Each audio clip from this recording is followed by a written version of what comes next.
Hello everyone, তোমরা সবাই কেমন আছো? আশা করি তোমরা সবাই খুব ভালো আছো, আর আমরাও খুব ভালো আছি। দেখতে তো পাচ্ছ আমরা একটু বেরিয়েছি, দুষ্টুর পাপা কিন্তু আমাদের নিয়ে যাচ্ছে।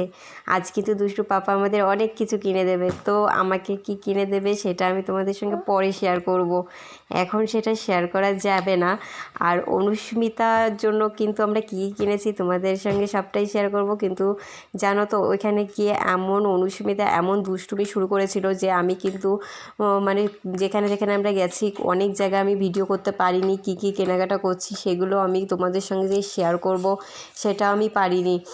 কারণ অনুস্মিতা কিন্তু প্রচণ্ড দুষ্টুমি করছিল। গাড়িতে যতক্ষণ ছিল ততক্ষণ কিন্তু ভালোই ছিল, দুষ্টুমি করছিল না। কিন্তু তারপর কিন্তু কেনাকাটার সময় এত দুষ্টুমি করছিল যে ওকে আমরা সামলাতেই পারছিলাম না। ওর পাপা তো রেগে যাচ্ছিল, মানে ওর উপর তো রাগে না, মেয়ের উপর তো রাখবে না, যত রাগ সব আমার উপর। তো এই জন্য আমি কিন্তু সেই ভিডিওগুলো করতে পারিনি তোমাদের সঙ্গে যে শেয়ার করব। তো ফাইনালি দেখো, এই ড্রেসগুলো কিন্তু অনুস্মিতার জন্য কিনেছি। তো ড্রেসগুলো কেমন হয়েছে তোমরা কিন্তু সবাই কমেন্ট করে জানিও। সবাই ভালো থেকো, টাটা।